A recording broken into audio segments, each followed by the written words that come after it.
10 seconds remaining. All right, now we're just going to play it off like nothing happened. I'm not sure what the problem was, actually. Just couldn't manage to get the connection to be there. But we are here now. I'm AC, joined by EG's own Fear. We got game 2 of this best of 3 between Kaipi and Team Liquid on the way, and Liquid making it look easy in game 1, my friend. And yeah, we talked a whole lot about it and touched on it during the draft. The lineup that we saw Kaipi put together just had that one very tough shortcoming. If you get behind, you can't really play from behind, and Liquid exploited it every way they could. Yeah, just from the draft alone, they exploited it. So they were just never really had a chance to get in the game, seeing how the game played out from just the beginning and the lanes they chose to do. So I don't expect that to happen again. And as you can see, they've got some more, fighting heroes for the early stages of the game, which I'd love to see. Absolutely. We can see Kaipi putting together a lineup with that Lifestealer. Liquid, though, just picking up the TA and the clockwork. If it ain't broke, don't fix it. And really, like you said, fighting heroes, a lot of aggression, especially if the Nyx Assassin can hit a quick 6. Yeah, that's a really good... They managed to pick up Nyx Assassin first pick, I guess, here.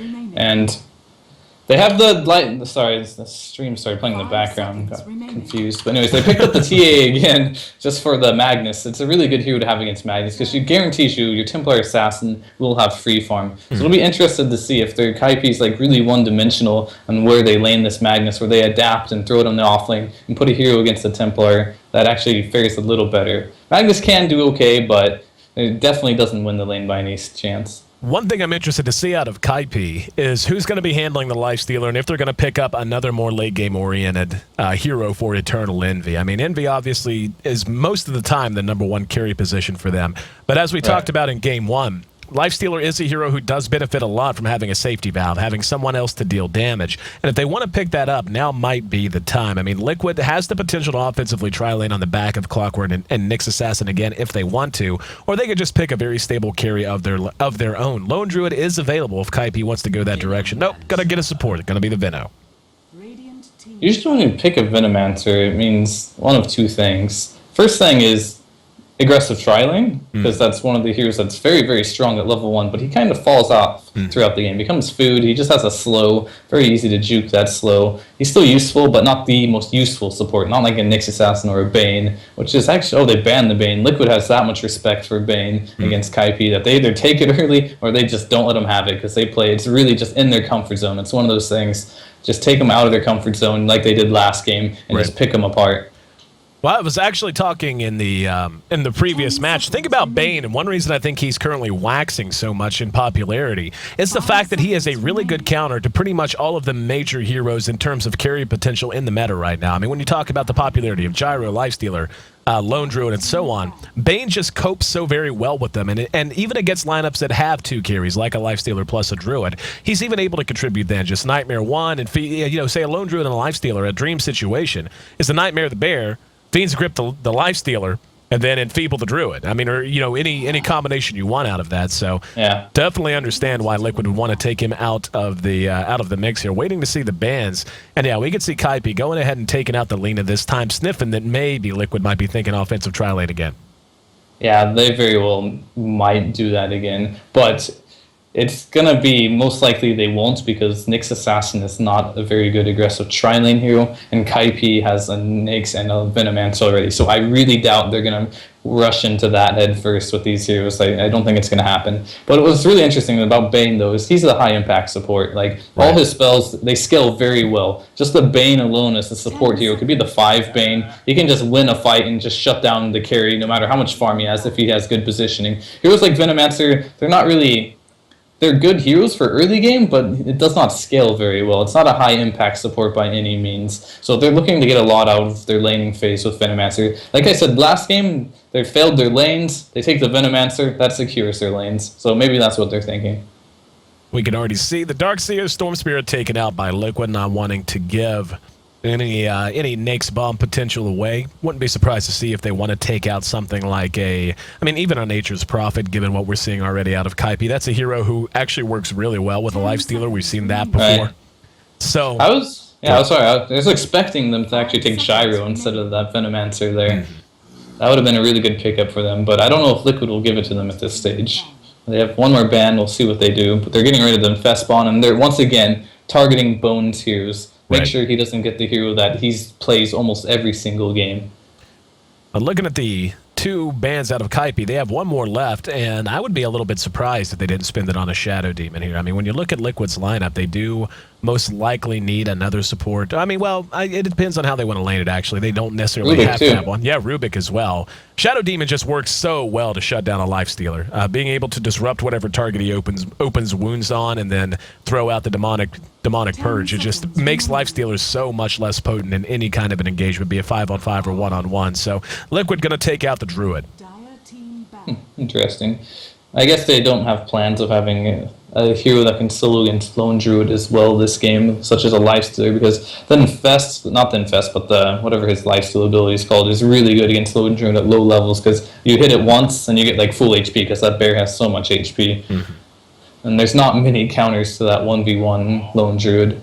And there goes the Gyro ban. That's interesting. It could work for Liquid. I understand that. It Yep. worked for Kaipi as well. I think they both probably wanted it, so Kaipi just didn't want to risk it because they didn't have the first pick going into the second phase of the picks. Now, the 4th slot here for Team Liquid is the interesting pick to me. I mean, right now, we can see they most likely want to fight, but how all in are they going to be on aggression is really going to be the question. Are they going to go ahead and grab up that Shadow Demon, which will be available, or do they decide to go ahead and grab the highest value carry they can? If they wanted to offensively tri-lane, which again, as you had mentioned, not quite as likely whenever you look at the picks they have in the clock and the Nyx assassin in particular, but Luna works very well and can fight very, very early. Problem with that is Eclipse not going to work against Lifestealer whenever he's raged up. I mean, if you're looking at a carry right now and you're in Team Liquid shoes, what are you thinking, Fear?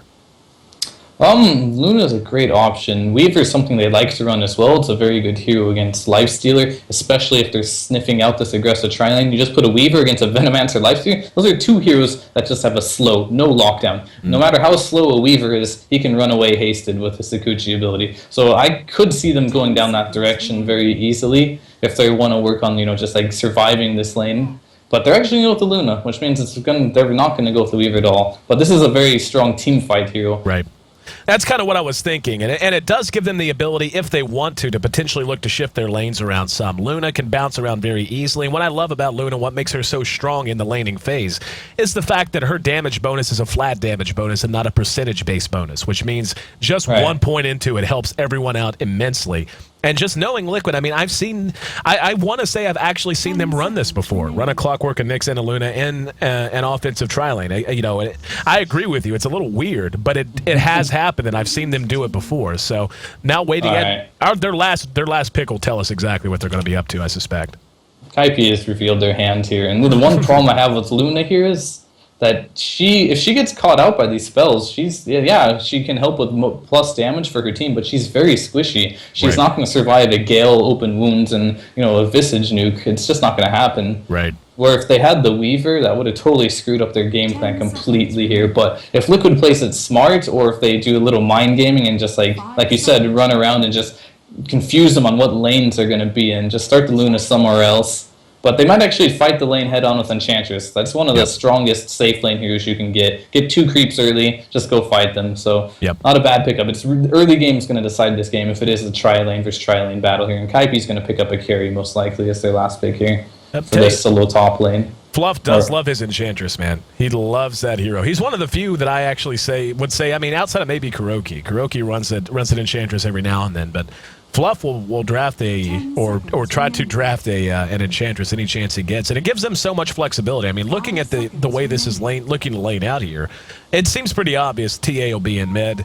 But what are they going to do? I mean, like you said, is the Enchantress going to start in her own jungle, then at level 3, bounce to the enemy side and start applying pressure or what? But Faceless Void going to be the pickup, and it is going to be Bone, at least it seems that way, on the Lifestealer with Envy on that much harder carry. And Envy really embracing the idea of playing the hard farming carry since his switch from Alliance to Kaipi. Yeah, he really does love those hard carries. But one thing I might see Liquid do here is dodge bottom lane. Throw the Clockwork down there, keep the TA in mid, there's nothing wrong with that, and just run like a dual lane off lane with Enchantress roaming. That's something they could do to just cause havoc through early game and get them through the laning phase. They could also play their cards and just go, we'll take on your tri-lane and we'll just be disciplined about it, and when you make a mistake, we'll try to capitalize on it. But if they make mistakes of their own, it's going to become a disaster. It's going to be interesting to see how they choose to play this. But the Void pick is interesting too, because That's if they do aggressive, that's the hero that they're going to put solo against Clockwork if they think Clockwork's going on that off lane. So it's not a bad choice. Yeah, exactly. And what I think that Void pick does kind of do to Liquid is put them under the gun, like we saw in Game 1. I mean, it's not quite as extreme because Luna does have good late game potential. But I don't know that Liquid is necessarily going to want to go up against an empowered Void with a Lifestealer with good farm, with a mag. And, you know, again, I mean, in Poison Nova, even though, like you said, Veno does eventually just become food. He is great at level 1, but he does start to become very easily killed. But the cool thing about the hero is he only needs to get off a couple of spells to be really effective. So right now, looks like we might have the potential for an engagement from the Radiant side jungle. Our Fearless Badger trying to keep an eye. Liquid can't fight, though. Like, they cannot fight this. They have really, really bad level 1 heroes. And TC did put his first point into Lunar Blessing. You know, be careful with their courier here. He is hanging out in the tree, so he should be safe, but... Yeah, that's interesting. Upgraded chicken already. Who's that? That's Kaipi's courier. Interesting. That is their courier, isn't it? I thought it was Liquid just because of where it is.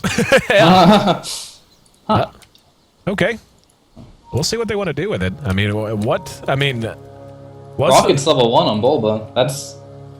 That might bite him in the ass if they saw that rocket, because they can just go on him without those cogs being there. We can see KP is looking to run an offensive tri-lane of their own. And, you know, that's not the biggest surprise in the world. Void, as you mentioned, going to match up quite well against Bulba. No, actually. But he's not going to. They're doing what I thought they should have done, and it's just throw the Clockwork down there versus there and just run that dual lane on the off lane with Enchantress roaming around. Right. And this courier is playing brave. Look at this. You see this? Look where he just moved to. I think he's trying to block camps with the courier. That's an interesting concept. Yeah, he is. He's blocking the camps with the courier, so then Enchantress has no creeps there, but Enchantress doesn't care. She's not even there. Enchantress in the other lane. And yeah, Fluff says that's fine. And that's one of those funny things that it's really cool what they're doing, but it's going to have absolutely no effect, at least on the early game. But it's going to have effect on their supports because they spend a lot of gold for that. All right, let's run through our lineup, see who's handling who. TC going to be farming up the Luna. TA going to be handled in mid by Korok for the second game in a row. Fluff going to be playing on Enchantress with the Bulba, handling our Clockwork Goblin for the second game in a row. And IX Mike going to be playing on Nyx Assassin. On the other side of the river, we got Zizou playing on our Snake Man, the Venom Mancer. Magnus going to be played by Arise once again.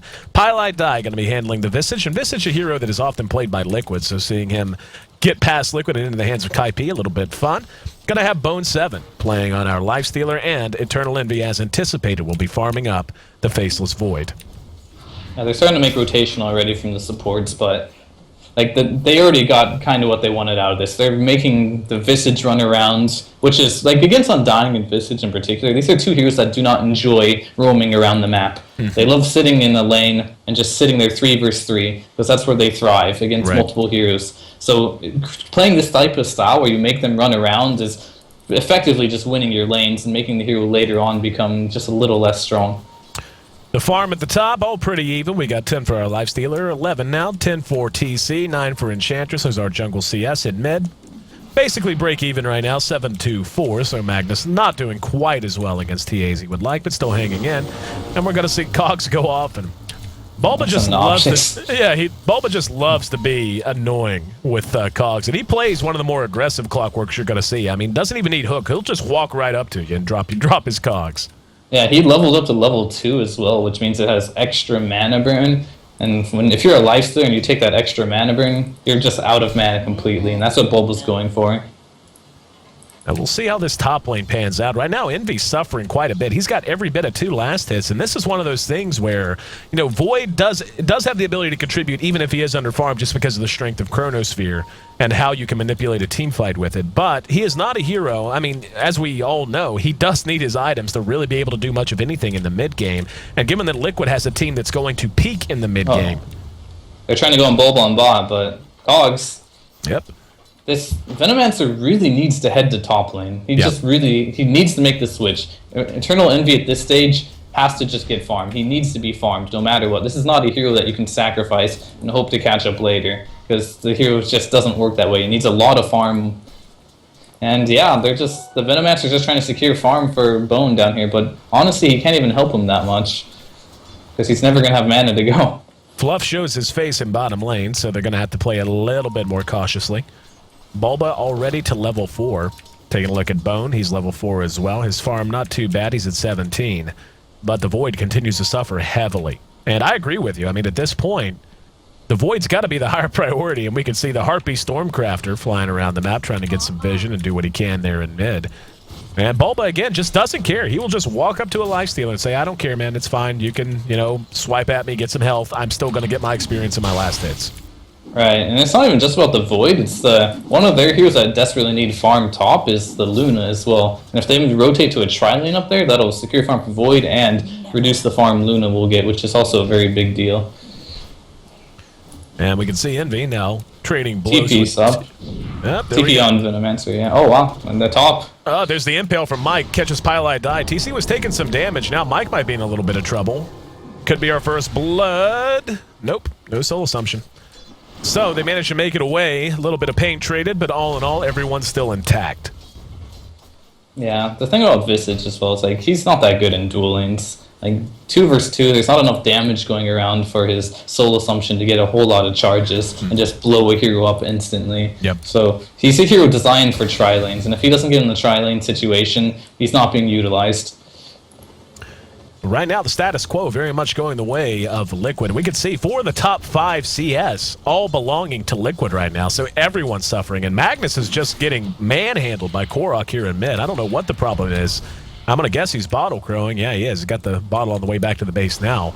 But he's already being more than just about tripled up now. Now we're going to have an engagement on the Mike and TC. There's a Gale, got them both. TC at half health, going to have to turn and fight, throws out the Lucent Beam, and he will be locked in place. First blood goes the way of Envy, and they may get to. Mike pops the Carapace, and He's going to get out of there. He'll get out of there, just barely. The Carapace saved his life there, for sure. So, never mind, sorry. It's all right. First blood goes the way of Kaipi. That's certainly going to help Envy make up a little bit of ground. TC back up and ready to fight now.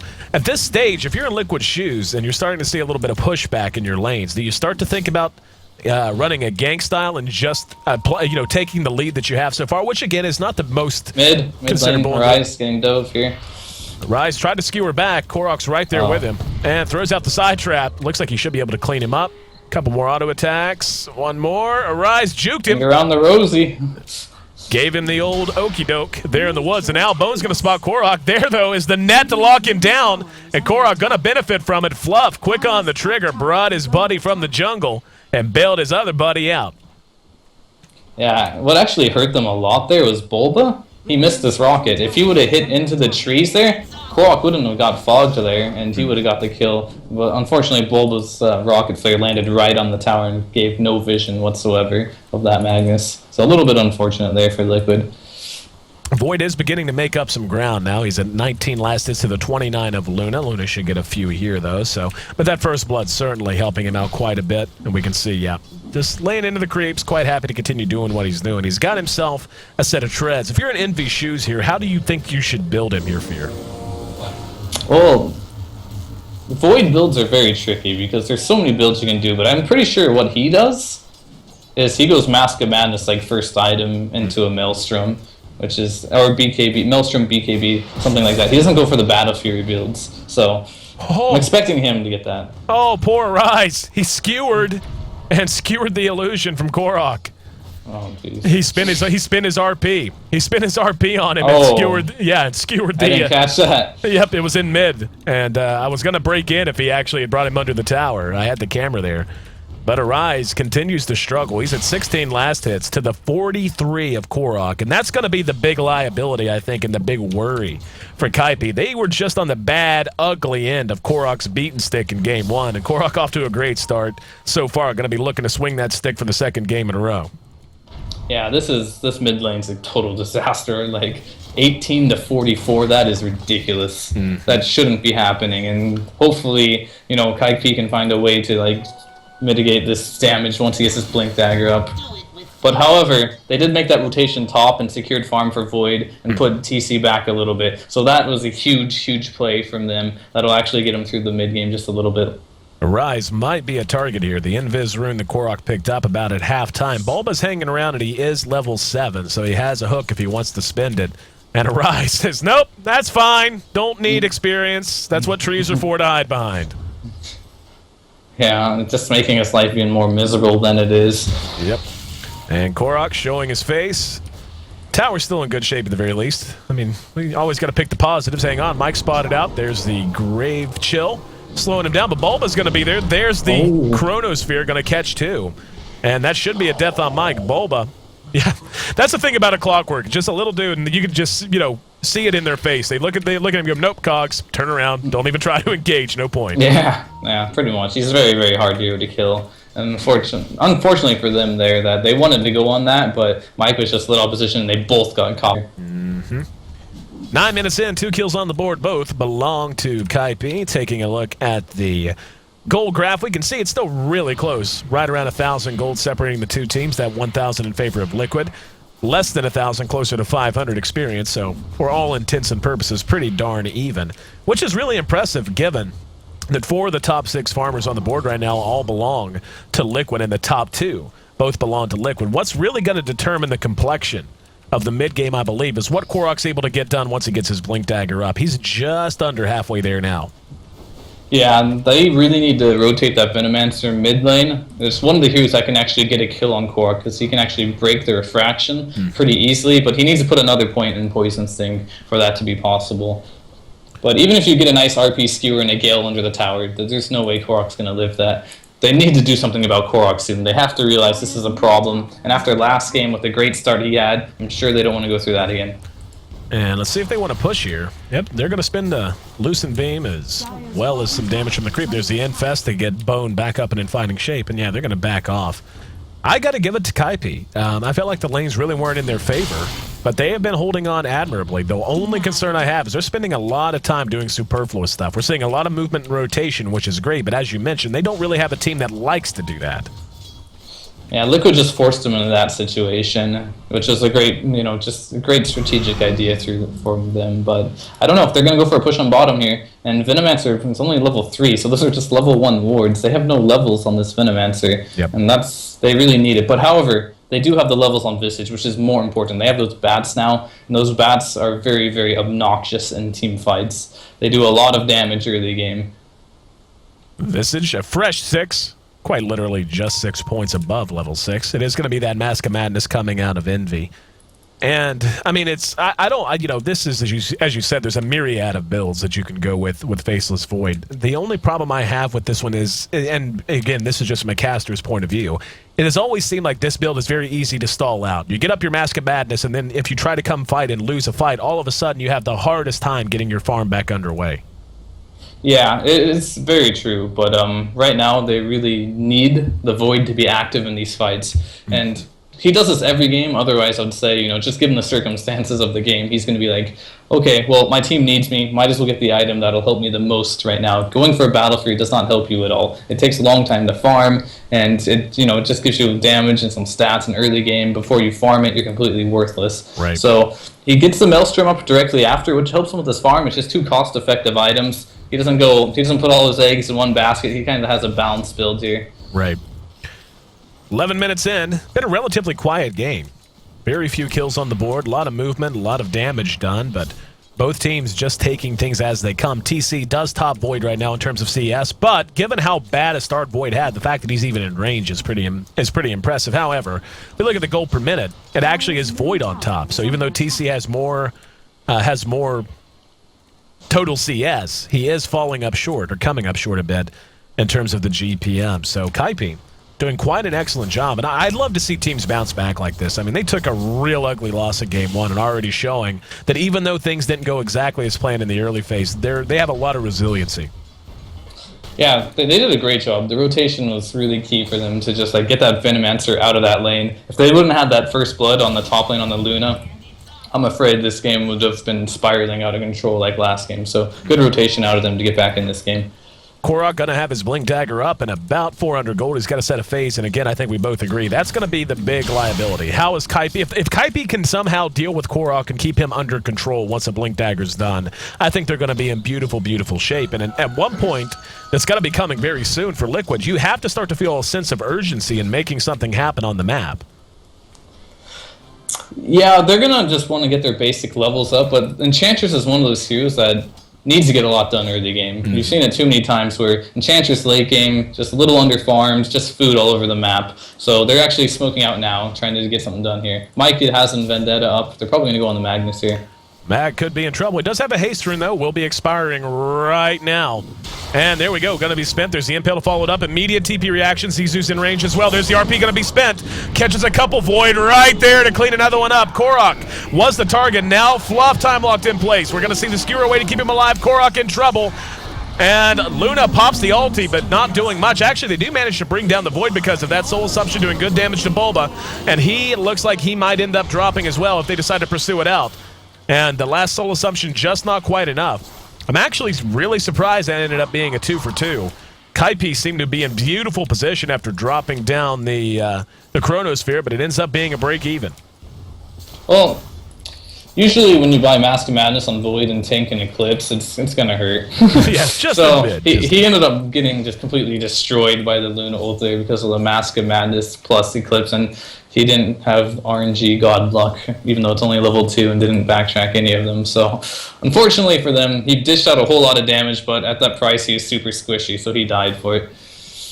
Taking a look at the old Luna, she's on her way to a BKB, it would seem, skipping drums even. And I think that tells you that TC feeling that he needs to just have a lot more stability.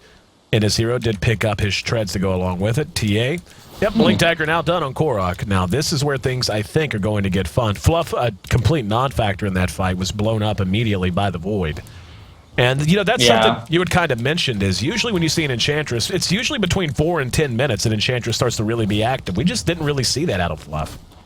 Yeah, I didn't see too much movement out of him this game. He saved Korok's life once on bot lane and applied a little pressure. They did have the scare factor of Enchantress, which helped them win the laning phase, which is really important. And on bottom lane, they're going to hit it. Oh, Gale misses.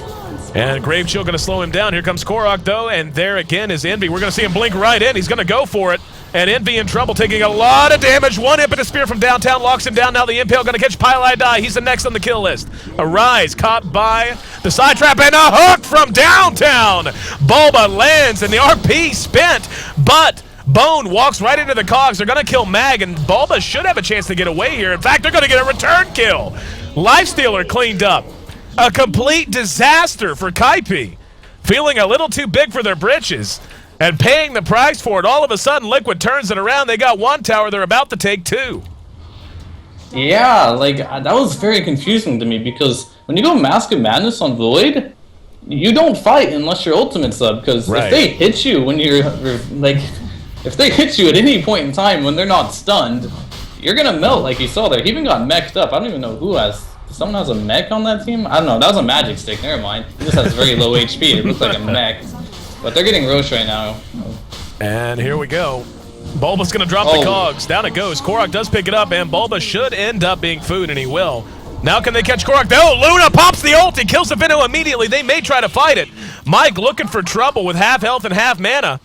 But looks like both teams happy to just leave it at that, a 1-for-1 Bulba for Vino. However, with Roshan dropping to Liquid, and again, this is what we anticipated. TA, Korok, more importantly, being the main factor. And I'll tell you what I think was impressive there from Liquid was, well, at least from Korok, and granted, maybe it was just him being Korok and being the aggressive player he is. He blinked into a situation and engaged that I don't know that I would have, but it turned out to be right. Yeah, when you're this far ahead with a TA, you have no reason to not be as aggressive as you want to be. You get in there with your refraction, get a hit off, and you know your team's there to back you up. So. Right. Well, we can see Kaipi rattling their saber in mid here. Bulba's there along with our Wildkin Ripper. One of the few names that I like of the Jungle Creeps. Oh, Venos in no man's land right now. Zizou eats a hook, and I'll tell you, man, this is a lesson I want everyone to learn watching this stream. Bulba will hit his hooks. Do not be by yourself. If Bulba's in vicinity, I mean, and just look, I'll hover over it. The range on hook is, I mean, it is, look at that. It's gigantic. Bulba will hit his hooks. This is a hero he plays very well, and as you said, Zizou in no man's land paid the price. Yeah, he really did. Like, what Kaipi needs to do now is they need to not take fights like on bottom lane. What they did is they had RP was on cooldown and Sphere was on cooldown. Right. Don't defend towers if you don't have your spells up, because if you do that, you're going to end up with a horrible trade like you did and get further behind, because Liquid is a team that will punish you if you get behind. Yep. Well, I'll tell you one thing that's scary about Liquid's team, and we've seen it a couple of times already. Liquid has one of those teams that is so insanely hard to fight against because you'll show up, think you can take a fight, and then they'll leave, and then all of a sudden they go, actually, we changed our mind. And because of Hook, because of TA's Blink, because of Vendetta allowing Nyx to get on you, they can go from retreating to just busting your lip in about a half a second. Yeah, I mean, Korok's one of his favorite heroes is TA, and that's one of the heroes that's great of just choosing the times to fight. Like, you can think you've got him killed, and then Refraction just gets off cooldown, and then he can just change the fight completely just off of that alone. And we can see Liquid beginning to mass here in mid. TC, in the meantime, closer to his BKB. In fact, BKB's done at about 150 gold for him. They may just want to take this tower, fall back, get that BKB, and go with it. And yep, they're going to engage. Korok is going to have his refraction popped, but wisely they pull back. There was a lot of pain waiting on him. In the meantime, Void spotted out by Mike at top. And there we go. There's the Impale, the Mana Burn, and the Hook. Oh, what a beautiful chain of initiation. Can they track him down? They can. Oh, rocket he turned on his mask and just with a rocket. Man, I don't know if it would have killed him otherwise. I don't think so, actually. I was a little surprised to see it. I'm glad you actually noticed. I was watching. I was watching Bulba more than I was watching the Void there. I didn't even notice he turned on the mask. But Korok mid is actually getting gone on here. He's gonna go down. he's just gonna be popped. So there you go, Kaipi getting themselves a nice little win. Fluff just slinging spears from downtown, and now might end up paying for it. No, good stomp from the Centaur. Now he's gonna turn and start re-engaging again. They just have that kind of a team where they can turn around and deal so much damage on the turn of a dime that you can't over pursue. If you over pursue and they feel like they have the advantage, they have the ability to turn a fight very quickly. Yeah, they just have that lead, that type of lead where they're not really afraid of anything right now. And right now, we can see top tower being assaulted by Bulba. Bulba's having a great game. He's level 12. He's got just about 2,000 gold in the bank, and he's got a whole team occupying the enemy's jungle to the south of him. Envy, on the other hand, he's got 1,300 gold in the bank, trying to find his farm down in the enemy jungle. May end up trying to push this bottom tower eventually. But for now, Liquid happy to take yet another tower. 20 minutes in, 10-5. Liquid doubling Kaipi up, and the gold looking familiar to game one, man. They're just about 10,000. Yeah, they're steamrolling right now. Liquid's one of those teams, when they get ahead like this, especially a player like Korok, when he plays from ahead, that's when he's the strongest. Because he takes advantage of every little mistake you will make, especially support players. If you step wrong, he's going to be there and just make these cocky plays that he loves to make when he sees people out of position. Korok We're going for a trade here, though. Uh-oh, I just see. She just do that, really? Okay, TC. I'm going to guess that was the wrong button, brother. But BKB? No? No, he's popped his ultimate. He just popped it. He popped Eclipse just cuz. just cuz. But yeah, it's just echoing what you had said. Korok is a quintessential example of, whenever, every broadcaster has their own set of terminology that they use, and we all have our different meetings and our different meanings. But, I use the term playmaker a lot, and Korok is the quintessential example of that. A guy who is counted upon to be a high-risk, high-reward player who manages to make something out of nothing very frequently. Like Demon, I feel like, is another good example of a playmaker. Right. And you, I've actually cited you as a playmaker from the carry position whenever you play, because you'll tend to just, whenever you are playing the one position, you'll tend to just farm, but you do like to be on heroes like a Sven, like a Void, where you can make plays as the game goes later. Yeah, absolutely. So the thing about Korok is, when he plays really hot, he's super hot. They're actually going to initiate. We're going to wait on this. Oh, there's the hook. Actually, the hook caught a familiar. So Bulba coming up short there. Pylite dies, stunned down by the Centaur, and he's going to drop. Now, this is where things get problematic with Visage, and I've talked a lot with Draskell about the hero in particular. Visage is excellent if you want to run him in a set sort of role, and he can scale fairly well into the mid game and even into the early stages of the late game without showing too much fall off. But that's if the early game goes the way it should. And as you mentioned, and I think it's a brilliant insight, the fact that they made him move around is just so out of the comfort zone for that hero, and I think we're beginning to feel it. Like, Visage just does not feel that threatening to me anymore. Yeah, he's one of those heroes, much like Undying. If you don't have a great start with Undying or with Visage, they just fall off and become food. We've seen it too many times. Yep. Absolutely. Absolutely. 22 minutes in. And the map control beginning to go heavily in the favor of Liquid. They did just lose their middle tower to a deny, but still looking to be 3.5K gold on Clockwork. Exactly. What's he gonna buy? Saving for Christmas, man. Exactly. Get a Ghost Scepter, brother. Ghost Scepter actually I feel like be a pretty decent choice for him. I think he's gonna get something more aggressive. Ghost Scepter is one of those items you typically get when either the game's even or you're behind. But when you have a huge lead, why not just get a bigger item to help the team? Like if he gets, like, for example, Shiva's Guard or Aghanim Scepter, something that helps him tank up, they can't kill him anyway, so why not? You don't need the Ghost Scepter when you have a huge lead. It's one of those items that you usually get on supports and stuff like that when you're just a little bit behind or the game's even and you know they're going to get blown up. But right now there's no damage really on the side of Kaipi to really bring him down if he has enough HP. So I think the choice for him is definitely to get some type of useful item and tank up a little bit.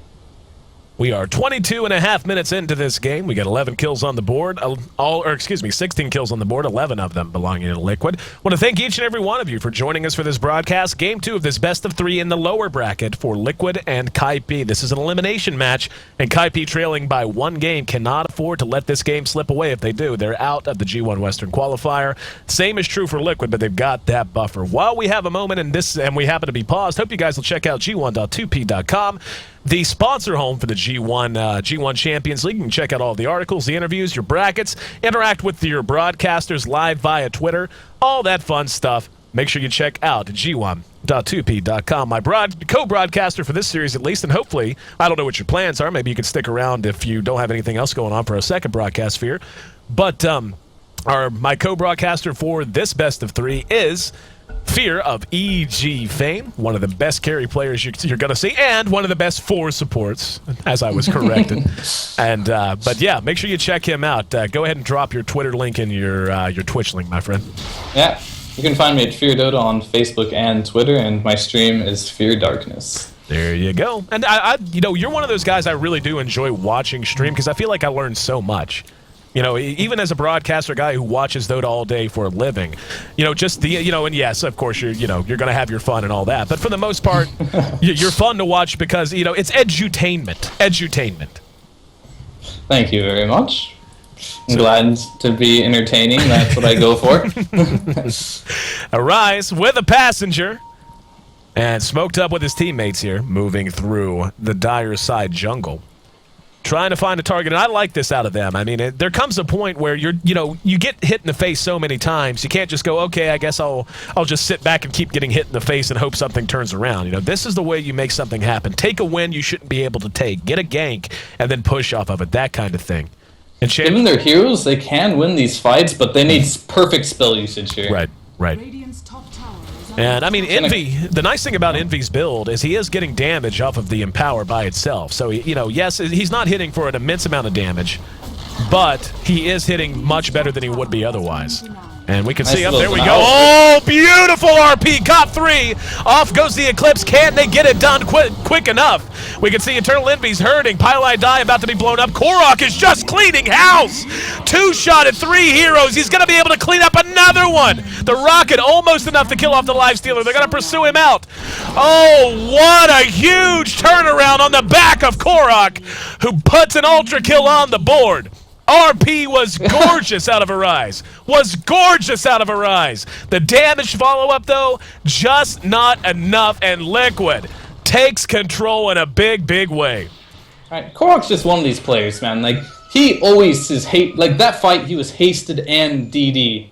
At the same time. He's one of those players that every team fight, he has like the most ridiculous runes. Right. But the second part of that fight was like Eternal Envy was hesitating to chrono right after the skewer because he wasn't sure if it was going to be good or not. And that 1 second that he waited gave enough time for Bulba to drop the cogs and burn all of his mana. Yep. So he was not able to drop a chrono whatsoever that fight. And like I said, if they wanted to win a team fight, they needed perfect spell execution, and they did not get it there. Tell you who they got it from is Arise. Cannot blame that man. That's as good an RP as he's going to be able to land. I mean, you know, when you're behind this much, you can't just wait for the fight, man. Now we're going to see, Zissou. He's dead. Pylite Die's going to drop. Vino got his ulti off. There's a skewer on the Korok. Korok just going to turn around and kill him. Now the chrono goes off and does nothing at all. And he's cleaned up from downtown by TC. And we might be seeing the beginning of the end for Kaipi here. There's a buyback, actually, from TA. And, yep, there it is. They're just going to call it. GG, well played, and our first team to drop out of the G1 Western Qualifier here in the lower bracket gonna be named Kaipi. Liquid, upset by you and Evil Geniuses. Just a couple of days ago, my friend, they're gonna advance and look to earn their way to land going the hard way. And you can't get greedy against Liquid with your lanes. You just can't do it, and they're too good at exploiting that. And I'm sure Kaipi probably learned their lesson here with that. And the Ancient Blows. Fantastic series. I mean, really, just a really impressive showing, I feel, out of Liquid. And you know, and Liquid's one of those teams that everyone knows is good, but then occasionally they'll have like a down slump. They'll take a couple of losses, and then they'll be like, well, what about Liquid? Then they come out and take on Kaipi, a team who's been playing really, really well, and hang 2 wins on them in less than 50 minutes collectively. That's what we just saw. 10-1, the finish on Korok. And tell you what, Fear, I mean, it's, you know, looking back on this game, you know, early on, I felt like Kaipi really had a chance. I mean, the lanes were going not the best, but they were at least able to fight back. As you said, you know, getting that first blood on TC was a big step. But where do you think things really fell apart? It was just, like, on that bottom fight, I think was a big factor, where they chose to take that fight without their ultimates up. They lost that tower. I think they lost 2 towers there and a Roshan directly after. And that was a huge turning point for this game. They were still in it. They just needed to pick their fights a little bit better. 19-7, the final kill score.